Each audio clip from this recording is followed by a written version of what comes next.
Welcome to The Medical Collective, your go-to podcast where medicine meets real life.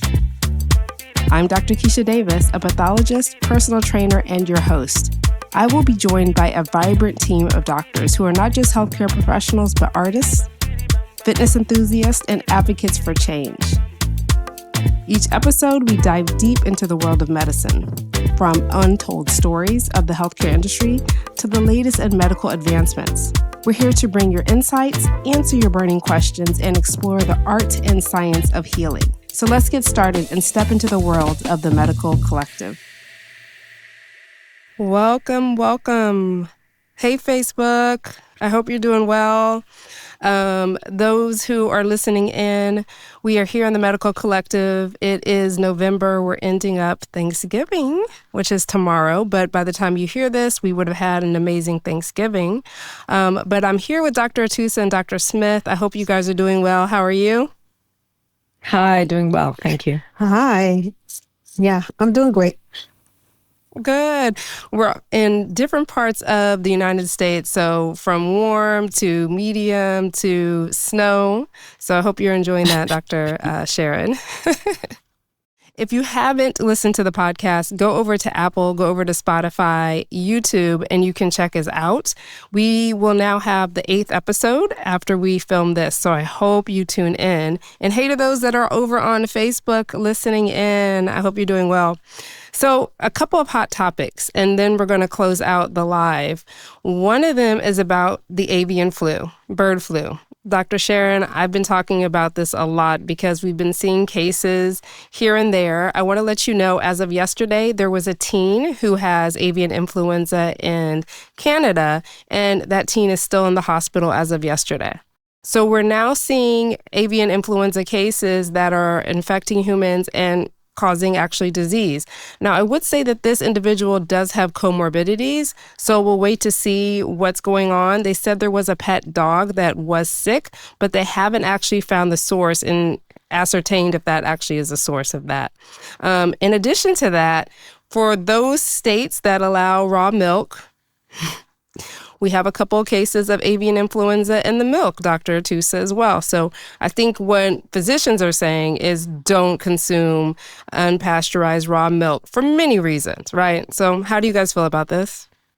Well, in the holistic health community, so I'm an integrative and holistic medicine doctor and an immunologist. So I have a lot of patients that believe in raw dairy, and I do my best to educate them about the risks outweighing the benefits of raw dairy, and the importance of pasteurization. And so I do believe that it is very dangerous, especially for children, immunocompromised people, and pregnant people.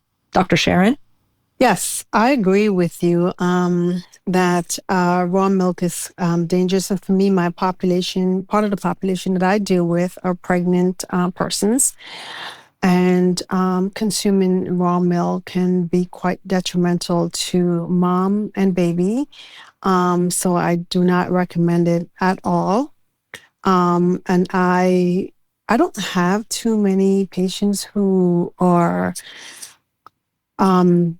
consuming raw milk or who have had questions about raw milk, but I've seen a lot of it recently, on social media. But I will caution every pregnant person not to consume raw milk at all. It is quite dangerous for mom and baby. And not just because of the avian influenza, but because of multiple organisms that can be in raw milk, including listeria and other dangerous organisms that can be transmitted and can lead to severe pregnancy outcomes, as well as severe illness in children and immunocompromised people, and even death, as we see. Great points. For those that are over on Facebook, I'm not sure, we may not still be streaming, but I want to thank you guys for listening in. One more hot topic before we get off the live is the new NIH appointee that has not yet been agreed to, but I want to let you guys know a couple of things about this appointee. This is one of soon-to-be President Trump's pick. It's Dr. Bhattacharya. This is a physician and an economist. Now, one of the things that has been of concern with this individual is that there was a Great Barrington Declaration right during the pandemic, 2020. This was released in October, and it challenged policies about lockdowns and mask mandates. And so he was an author who was part of that. So some of the concerns have been what is going to be his stance, right, over NIH with vaccination. So I'd love to hear your thoughts. Well, I think not just vaccination, but preparation for any future pandemics.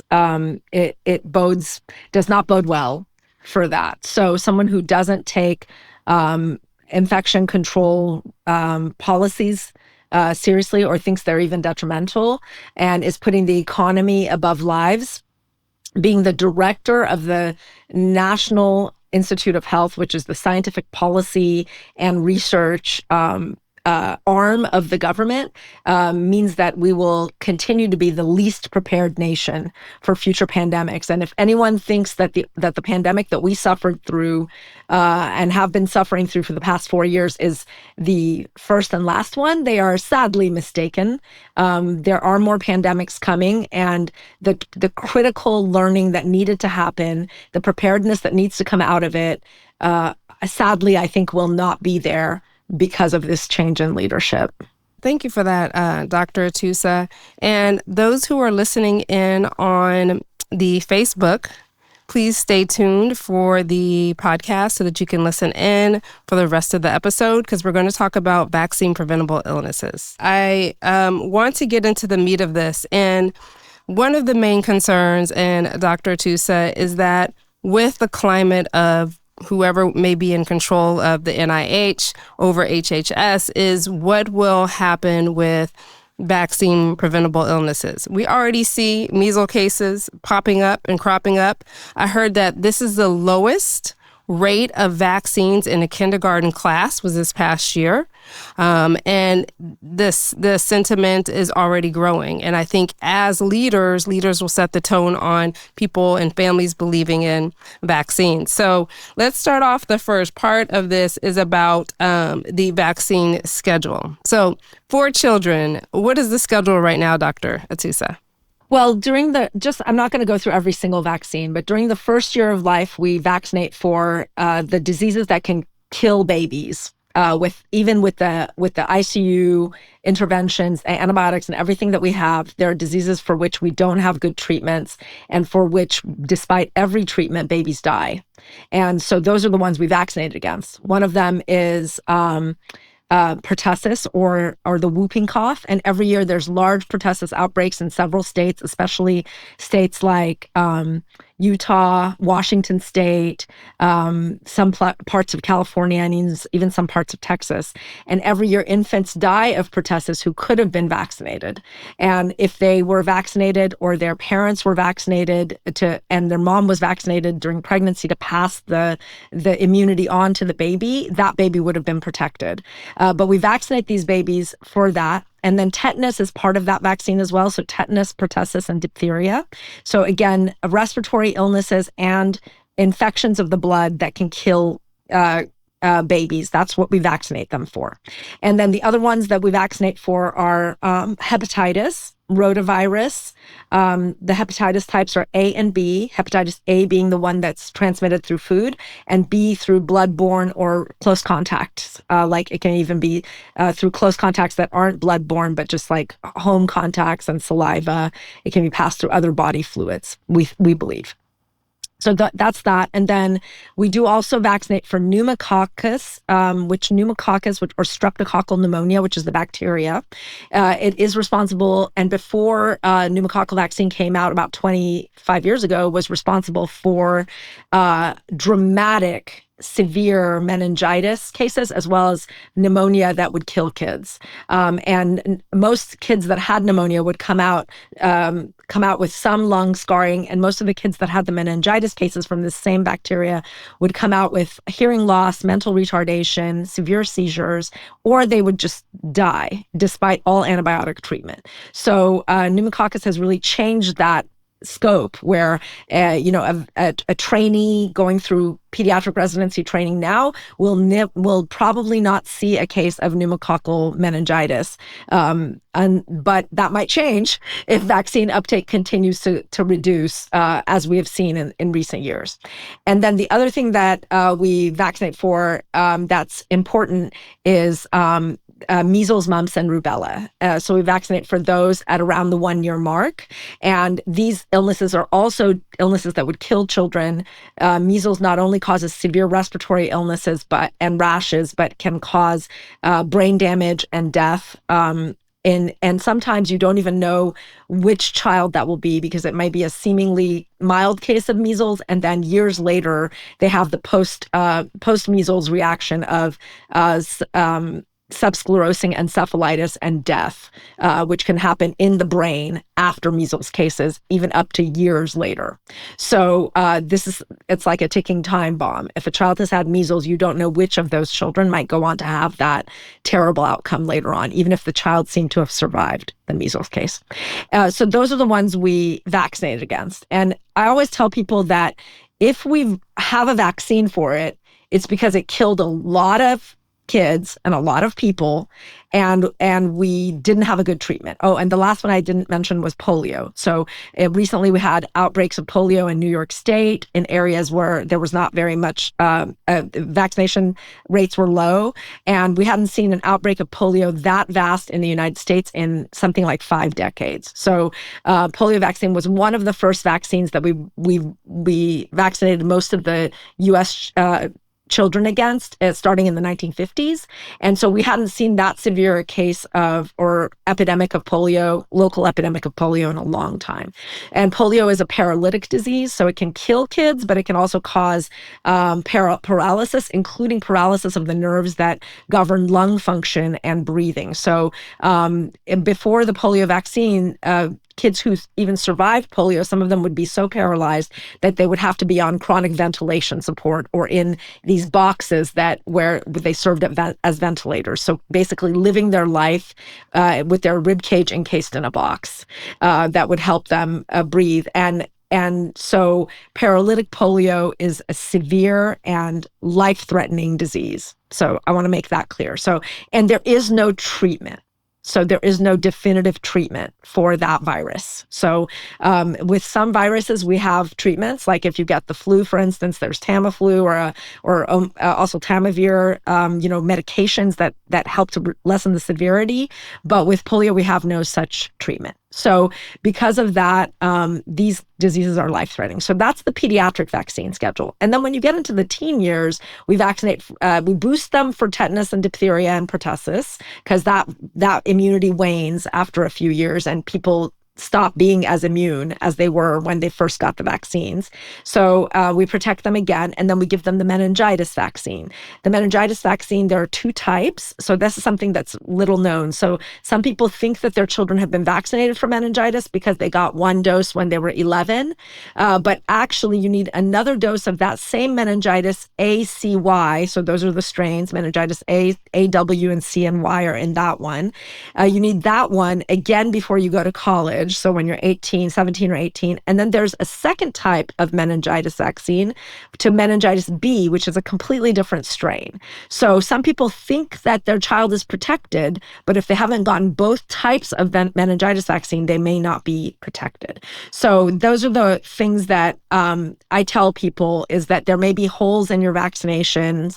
Even if you think you've gotten all the vaccines, sit with your pediatrician and review the vaccination schedule and make sure that your child has had all of them. So those are the pediatric vaccines. I quickly want to say, and Dr. Sharon, you can interject. For those that are not truly understanding that vaccines prevent 3 million deaths globally each year. I think sometimes we get so used to things that are happening behind the scenes, right? Because vaccines used to not be the hot topic. Autism, vaccines being the cause of autism has been a hot topic. And I think because of that, people don't understand how much good they have done. So I'm glad you kind of put that out, Dr. Atoosa. Yeah, and that myth was debunked. So the myth that autism and vaccines are related was debunked. So that created a lot of controversy in the early 2000s. And then more vaccine skepticism came up during the COVID pandemic, which sort of fueled things.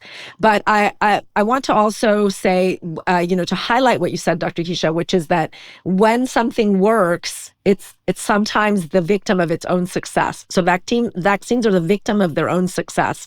They're silently working to prevent death. So people think that they are not working, that they have detrimental sides, or that their risks outweigh the benefits.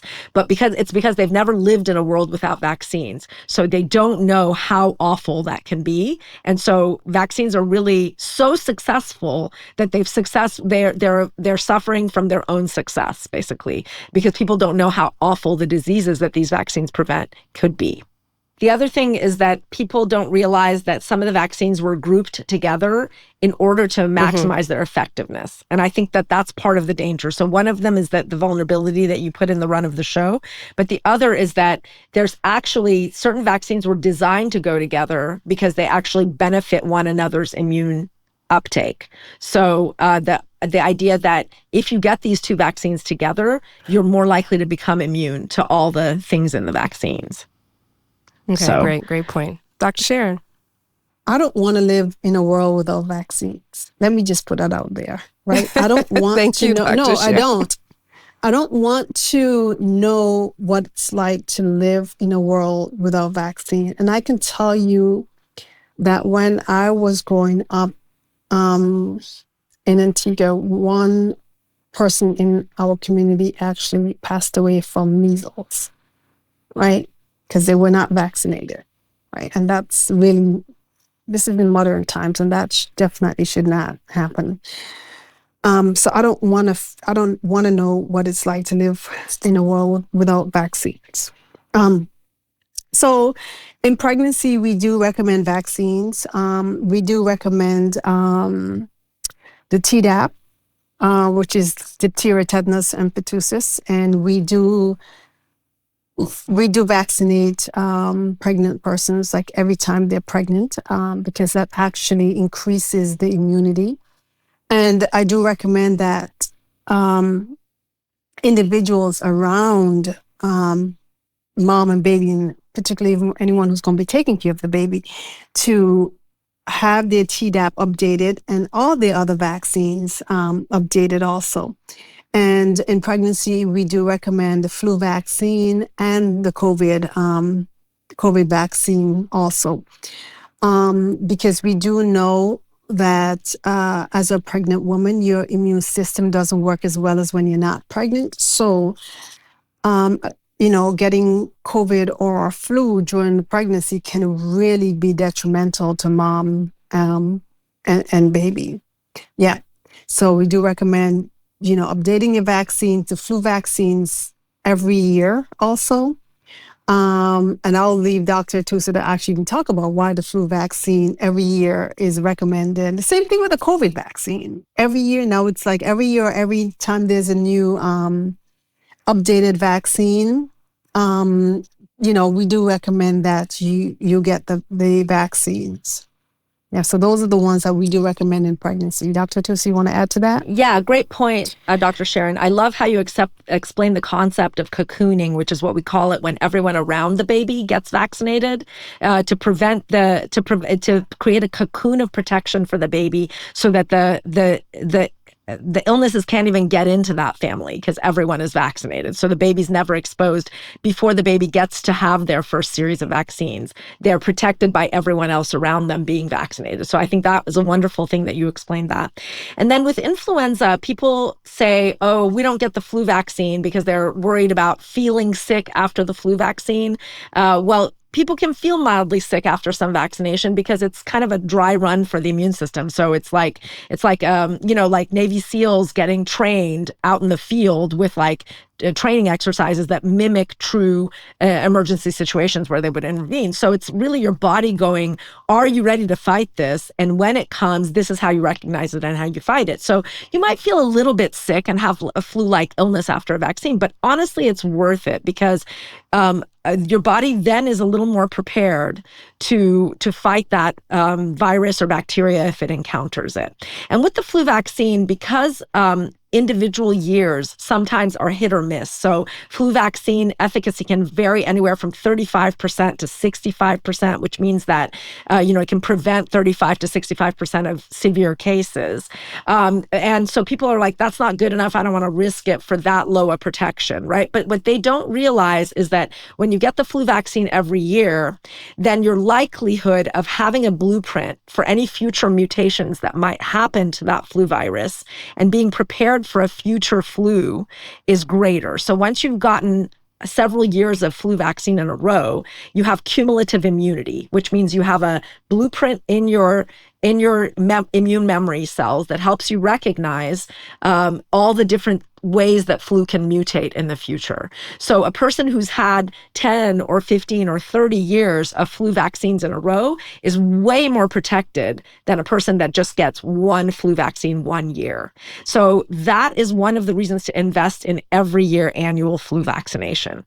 The other is that it updates your memory system to be on alert for the flu. So all the different blueprints that you have get reactivated from the past years. So it's a reminder to your body that flu season is coming. With the COVID vaccine, we have several different types of COVID vaccine available. The mRNA vaccines can update each year for the strains that are prevalent in the population, which is why the booster of the mRNA COVID vaccine is helpful to get annually. But even if you get the protein conjugate vaccine like Novavax or one of the other COVID vaccines, it's still a reminder that COVID might be coming, and the spike protein antibodies get boosted, and the T cells, which are the main helpers of the immune function in the case of invasion by virus, they get activated and are on the lookout specifically for COVID. So it's really helpful for all the aspects of the immune system, not just immunoglobulin or antibody, which is what people say post-vaccine antibody titers.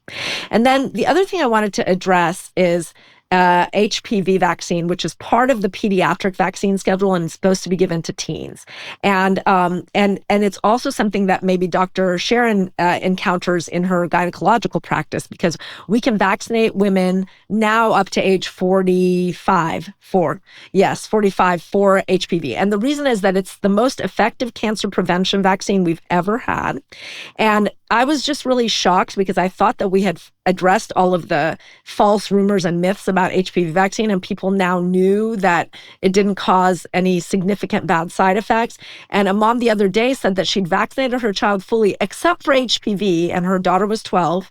And the reason she hadn't vaccinated her for HPV was because she was worried about future infertility.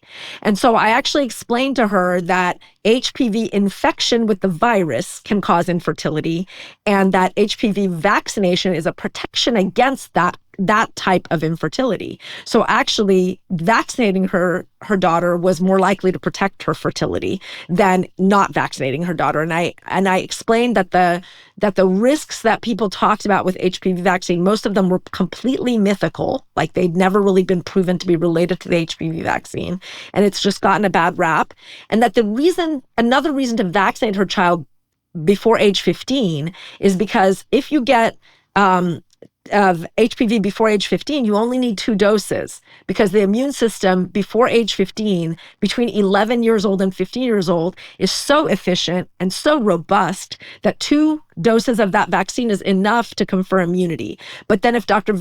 Sharon catches someone who's in her early 20s trying to vaccinate that person against HPV, and now that person's like, my parents were kind of iffy about this, but now I want this vaccine to protect me, she has to give that woman 3 doses of the HPV vaccine to get the same effect. So there is a reason why vaccines are placed in the schedule in certain places. One of them is when you're highest risk of getting that that illness, and the other is when where your likelihood of immunity is greatest when you get it at that time. So your likelihood of getting immunity, good immune response to the vaccine between 11 and 15 is higher, which is why we vaccinate for HPV in that interval, or we try to.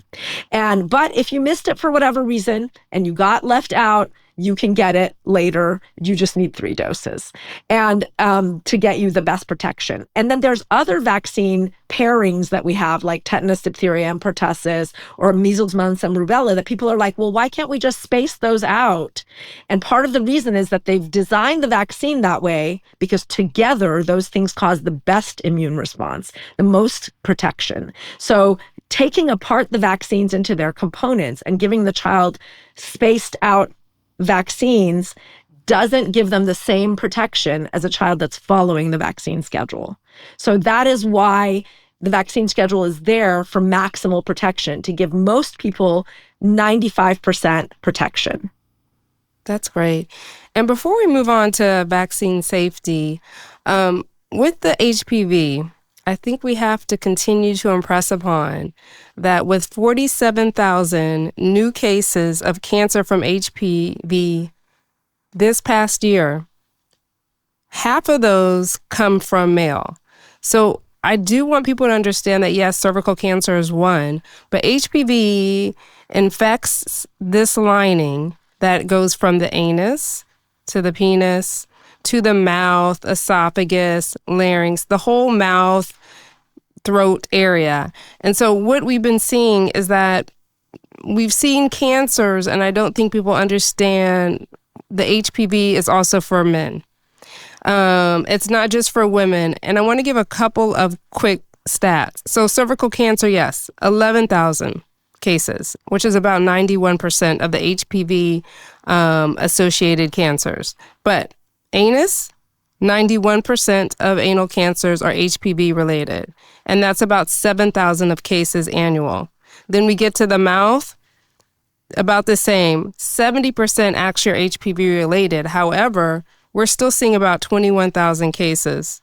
So I want people to understand that if you have a vaccine, like Dr. Sharon said, this one time you have a vaccine that's preventing disease and it's cancer, we have to make sure people are taking this.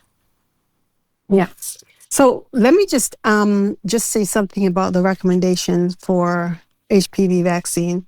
So we now know that the recommendation is from age 9, right, Dr. Atoosa? From age 9 to age 45 in 364 days, right? So it's up to up to a day before you become 46 years old. And that's great. And I have not encountered any difficulty with any insurance company covering that vaccine. And they should not, right? Because treating cervical cancer, anal cancer, any head and neck cancer is, if you want to just talk about the financial portion of it itself, is way more expensive than, vaccinating anyone. But another, and I'm glad they increase the age. Now, when I self-vaccinated, because initially when they recommended the HPV vaccine, it was up to age 26. And I'm like, well, okay. And the only reason, yes, I was over 26 too. And the only reason why they did that is that that's where the research went to, up to age 26. So I said to myself at that time, well, okay. I mean, if you're vaccinating age 9 up to 26, right? And I'm an adult, right? So why is it that I can't have that vaccine so that I can make antibodies and protect myself? So I made that decision at that time to self-vaccinate. And I know patients have had at that time, right? So I'm glad now that a lot of people probably don't have to make that decision about self-vaccination, knowing that, the vaccination is wide and available. You can get the vaccination at CVS. And most of these vaccines, so even as an adult, there is no excuse. So even like my most recent flu and COVID vaccine, I got it at CVS. And Dr. Sharon, I just wanted to point out what we mean by self-vaccination. Yes, we are doctors and we got vaccines in our clinics, right? But even if you're not, so for instance, I paid out of pocket. I paid out of pocket at my OBGYN. So it wasn't just that I vaccinated myself in the pediatric clinic.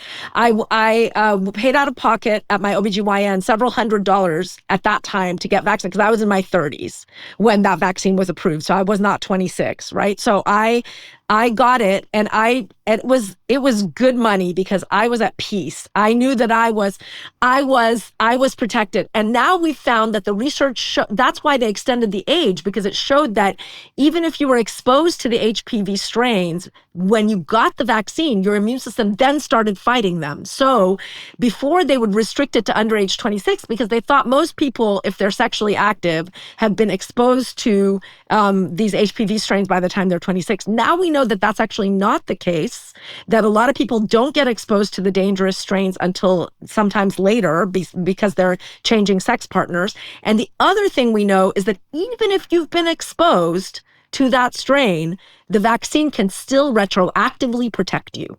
And this is the only vaccine besides the rabies vaccine that once you've been exposed, you can still be protected by getting vaccinated. So rabies vaccine, a lot of people have heard of it. If you get bitten by a rabid animal, you have to get a series of rabies vaccines to enable your immune system to quickly catch up and fight that rabies vaccine, right? But with the HPV vaccine, HPV can lay dormant, ready to cause your cancer, but it's not causing cancer yet. It can lay dormant for decades. And so getting this vaccination means if that HPV is somewhere trying to act up, your immune system will know how to fight it because you got vaccinated. So it's actually being used as a cancer fighting vaccine now, and not just a cancer preventing vaccine, because we know women who are showing early stages of cervical cancer, if they get vaccinated, they can reverse it. And I know women over the age of 45 right now who've paid out of pocket to get those vaccines and have shown. These are cases, a few cases, they're not a lot of cases, but cases that I know of personally where the woman had abnormal pap smears with the apparently HPV invasion, leading to precancerous lesions, got vaccinated and had reversal of those precancerous lesions. So I know that this is the only vaccine we've ever had that can treat cancer even after it's begun, or the precancerous stages even after it's begun. So we've never had anything like this. So I hope, like Dr. Sharon said, that women and men up to age 45 who are being covered by insurance, or even if you don't have insurance, there's free vaccination available in a lot of cases. Even if you're uninsured, you can get hepatitis or HPV vaccine for free in a lot of cases through government programs. I don't know how much longer that's going to last because the tides are changing. So my advice to everyone who believes in vaccines is, if you're not caught up, get your vaccines as soon as you can, because we don't know how much longer we'll have this kind of availability. Yeah, and I'm going to add, because as a gynecologist, I at times would see women with abnormal pap smear and would end up doing a colposcopy and even sometimes a LEEP. A LEEP, I've seen precancer cell or HGSIL, high grade intraepithelial lesion, is kind of carcinoma in situ. And I really stress the importance of getting that HPV vaccine, even if you've had, basically HPV disease, because it helps your body fight back. And yeah, it helps your body fight it. And I'm just gonna touch and clarify why HPV can contribute to infertility. is that let's say you have a high-grade lesion on your cervix. You have an abnormal pap smear, you have a high-grade lesion, we did colposcopy, you have what we call CIN3, very severe dysplasia. The next step after that is really invasive cancer, right? So the procedure that we do is called a LEEP. What a LEEP does, it removes a portion of your cervix, right? So what can happen when we do that is that when you become pregnant now, your cervix becomes or is incompetent, meaning it opens early second trimester and you can have a pregnancy loss because of that incompetent cervix, and that can contribute to your infertility. Now, we can treat that incompetent cervix with a stitch around the cervix called a cerclage. But why get there when we have, HPV is a vaccine-preventable disease. So I implore everyone, every woman, and every man to get your HPV vaccine. It helps you so much in your general health, and not only just cervical dysplasia, anal cancer, head and neck cancer and dysplasia also, because I know sometimes we talk about cervical cancer and we forget everything else. So I just want to make sure that I mention that. Yeah, and please listen to the statistics I gave earlier, because I see it all the time. I diagnose it. And we do HPV staining, and we find out in head and neck cancers, some of them are HOB positive. So I would be curious to know the percent of these that have been vaccinated. Yeah, I think that data needs to be gathered. And I don't know if we have hopes of gathering that data with the changes in the NIH coming, but I know that from the perspective of other countries, that data is being gathered. So maybe we'll see some data out of Australia, who started doing HPV vaccination almost at the same time as we did in 2007. So I think we might see some of that data because their public health system is very integrated. So they know exactly who's being vaccinated and who's getting what treatments.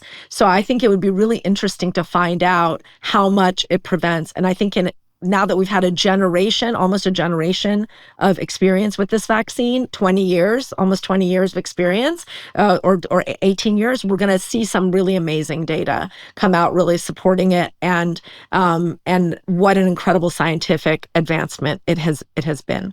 But I would love to talk more about vaccines, but I think the key is to engage with your pediatrician, your OBGYN, your primary care physician on consulting about vaccines and what vaccines you need. And the one thing I was going to add is that I know that we talk about pediatric vaccine records, like having shot records for kids, but I want to stress that adults should keep your shot record handy too. So a lot of times I see adults and they have no idea when they've been vaccinated. So my shot record is some torn up paper.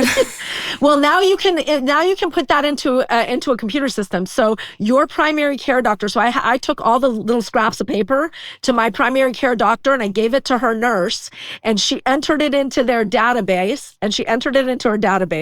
No, because like my COVID vaccine cards, those were little scraps of paper. Yeah, they're little torn up things because I was showing it during the pandemic to everyone, right? So I was going to restaurants and showing my COVID vaccine card. So I took all of my vaccination records of the past 25 years, and I took it to, since I, even my college days, and I took it to my primary care doctor, and the nurse collated it and put it into their electronic medical record and gave me a digital shot record as well as a printout. So I think keeping your shot record in some form, even as an adult, is really useful to know what you've been vaccinated against and what you still need. Yeah, for me, especially since I'm now primarily locums, which means you work in temporary situations as a doctor flying around the country. Yes, I work in temporary situations as a physician.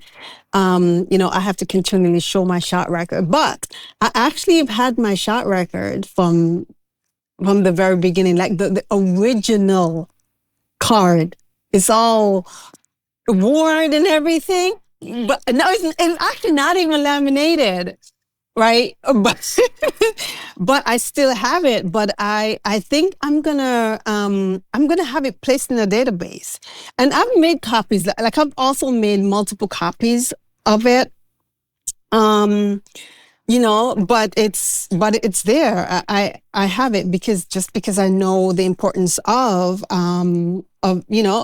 vaccine and vaccine programs. So absolutely. And Dr. Sharon and I are advocating and talking to Dr. Keisha, we should do a part 2 about special cases of why you need more vaccines, because we talked a little about pregnancy and the people around a pregnant woman, but there are, other states where as an adult, you might need other vaccines, and, the vaccines for the elderly that have now come out, and also maybe travel vaccines, so there are special cases where as an adult, you might need additional vaccinations, or even your child, like if you're taking your child to, African safari or South America or something, you might want to get a few additional vaccines for that child that you haven't gotten them otherwise. So what vaccines travelers need, and how to go about figuring that out if you don't have access to a travel clinic, how to go about figuring that out. So that would be a great part too.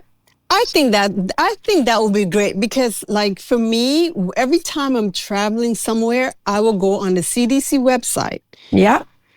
But help us, Jesus, if that's not going to be available. I know. We have to start making our own tools. Go on the CDC website and see what illnesses are endemic in that region. I mean, for example, when I went to South Africa, and even when I went to Cambodia and different places, like I'll go to the travel clinic and I'll update my vaccines and make sure, I'm protected. So I think what I'm going to do is I'm going to look see if there's a Canadian version of the CDC. I'm sure there is, and that's probably what I'm going to end up relying on also, if, just with some of the changes that we're having or are coming down with this new administration. Yeah, but I think we definitely we should do a part 2. We will do a part 2, everyone. I also implore, look at the show notes of this podcast.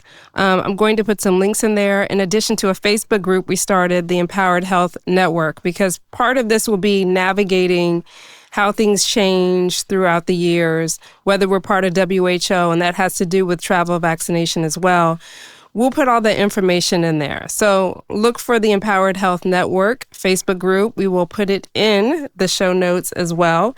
And we'll do a part 2 on this. So be looking for that. One last thing I did want to say is, people say safety.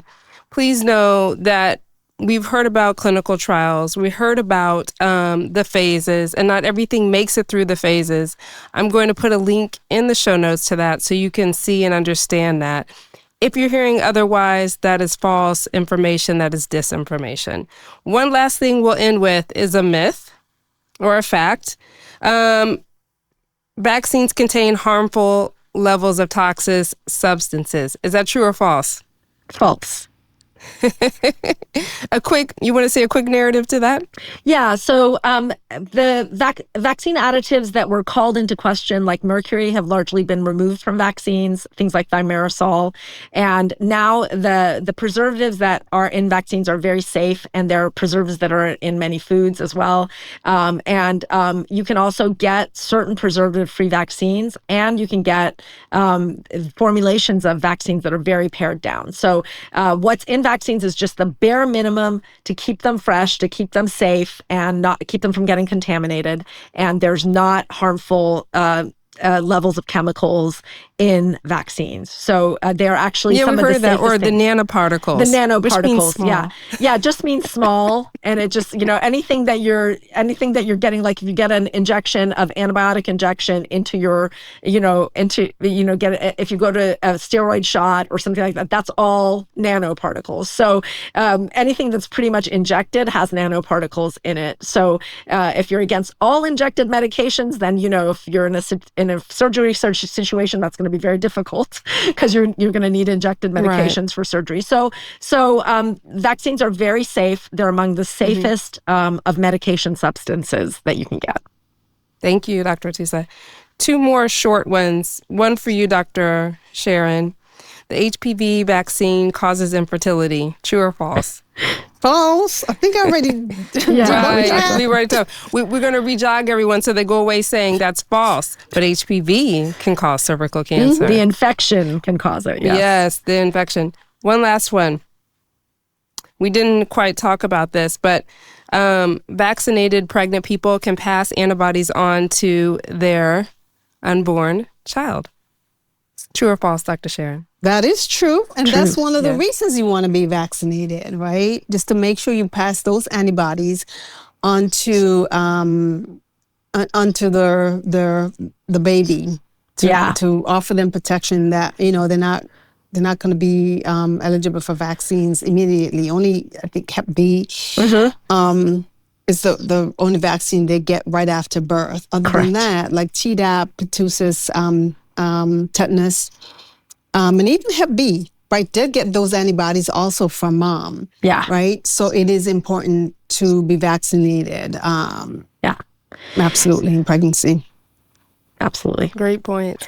Well, I thank you guys for being here and having this conversation. I thank you for the Facebook Live. I encourage you all to find reputable sources. Dr. Sharon, Dr. Atoosa, and I will make sure we have those in the show notes for you.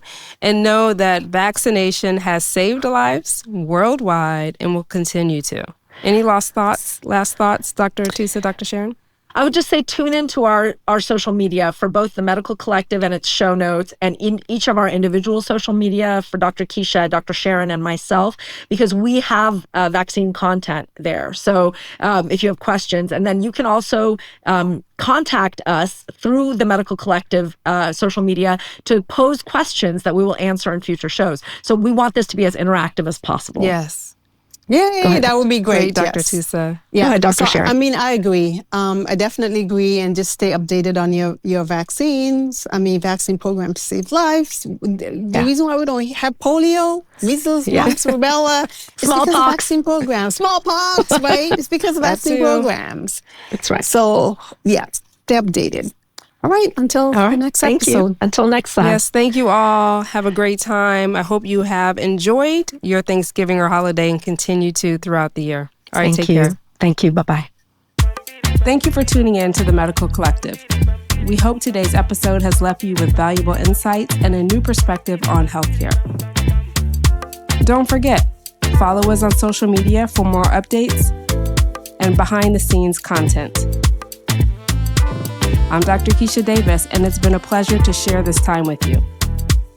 Stay healthy, stay informed, and we'll see you in the next episode, where medicine continues to meet real life.